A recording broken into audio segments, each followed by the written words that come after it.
গ্রেফতারি আটকাতে এবার সুপ্রিম কোর্টের দ্বারস্থ নিষেধ প্রামাণিক। শীর্ষ আদালতে রক্ষা কবচের আবেদন জানালেন কেন্দ্রীয় স্বরাষ্ট্র প্রতিমন্ত্রী। আগামীকাল মামলা শুনানি। 22 জানুয়ারি কলকাতা হাইকোর্টে শুনানির আগে গ্রেফতারি সম্ভাবনা রয়েছে বলেই সুপ্রিম কোর্টে আশঙ্কা প্রকাশ করলেন নিষেধ প্রামাণিকের আইনজীবী। গ্রেফতারি আটকাতে এবার সুপ্রিম কোর্টের দ্বারস্থ কেন্দ্রীয় স্বরাষ্ট্র প্রতিমন্ত্রী। শীর্ষ আদালতে রক্ষা কবচের আবেদন জানালেন নিষেধ প্রামাণিক। আগামীকাল মামলা শুনানি।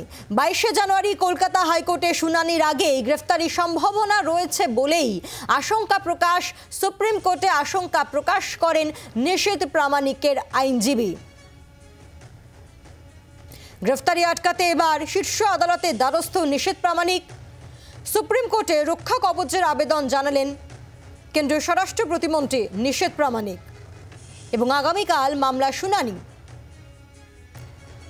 হাইকোর্টে 22 জানুয়ারি শুনানি রয়েছে, তবে তার আগেই গ্রেফতারের আশঙ্কা, সেই আশঙ্কাই প্রকাশ করেছেন নিষেধ প্রামাণিকের আইনজীবী। কথা বলবো, টেলিফোনে রয়েছেন প্রতিনিধি রাজীব চক্রবর্তী নয়াদিল্লি থেকে। রাজীব, কি জানা যাচ্ছে? নিষেধ প্রামাণিক সুপ্রিম কোর্টের দ্বারস্থ হচ্ছেন এবং তিনি রক্ষা কবচ চাইছেন। মূলত তিনি গ্রেফতারি এড়াতে চাইছেন, গ্রেফতারি ঠেকাতে চাইছেন। গুলি চালানোর ঘটনায় তিনি সুপ্রিম কোর্টের দ্বারস্থ হয়েছেন। তার এই আবেদনের শুনানি হবে আগামীকাল। কিন্তু সেই আবেদনটা কি? বলা হচ্ছে যে কলকাতা হাইকোর্টে 22 জানুয়ারি একটি শুনানি রয়েছে তার মামলার। সেই মামলার শুনানির আগেই তাকে গ্রেফতার করা হতে পারে বলে নিষেধ প্রামাণিকের আইনজীবী সুপ্রিম কোর্টে আশঙ্কা প্রকাশ করছেন।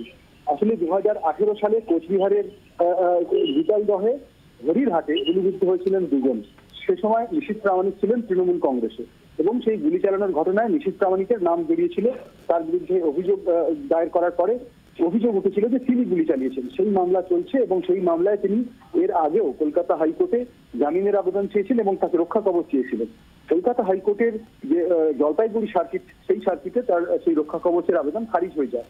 আর এরপরেই মনে করছেন যে যেহেতু 22 জানুয়ারি এই মামলা শুনানি রয়েছে, পরবর্তীতে কলকাতা হাইকোর্টে তার আগেই তাকে গ্রেফতার করা হতে পারে এই আশঙ্কা করে তিনি সুপ্রিম কোর্টের দ্বারস্থ হয়েছেন এবং সুপ্রিম কোর্টে শুনানি হবে আগামীকাল। রাজীব, ধন্যবাদ। 2018 সালে কোচবিহারে গুলিবিদ্ধ হন দুজন এবং সে সময় নিষেধ প্রামাণিকের নামে অভিযোগ দায়ের হয়। সে সময় তিনি তৃণমূল কংগ্রেসে ছিলেন এবং তারপরে তার যে দলবদল এবং তারপরে বিজেপির হয়ে দাঁড়ানো এবং কেন্দ্রীয় স্বরাষ্ট্র প্রতিমন্ত্রী হওয়া এবং এই নিয়ে মামলাও চলছে, এই যে 2018 সালের কেস নিয়ে। এবং 22 জানুয়ারি কলকাতা হাইকোর্টে মামলা রয়েছে, শুনানি রয়েছে, তবে তার আগে গ্রেফতার হতে পারেন তিনি। সে আশঙ্কা থেকেই সুপ্রিম কোর্টে রক্ষা কবচের আবেদন জানিয়ে সুপ্রিম কোর্টে দ্বারস্থ হয়েছেন কেন্দ্রীয় স্বরাষ্ট্র প্রতিমন্ত্রী নিষেধ প্রামাণিক। বাংলার আওয়াজ, বাঙালির আবেগ, জি 24 ঘন্টা।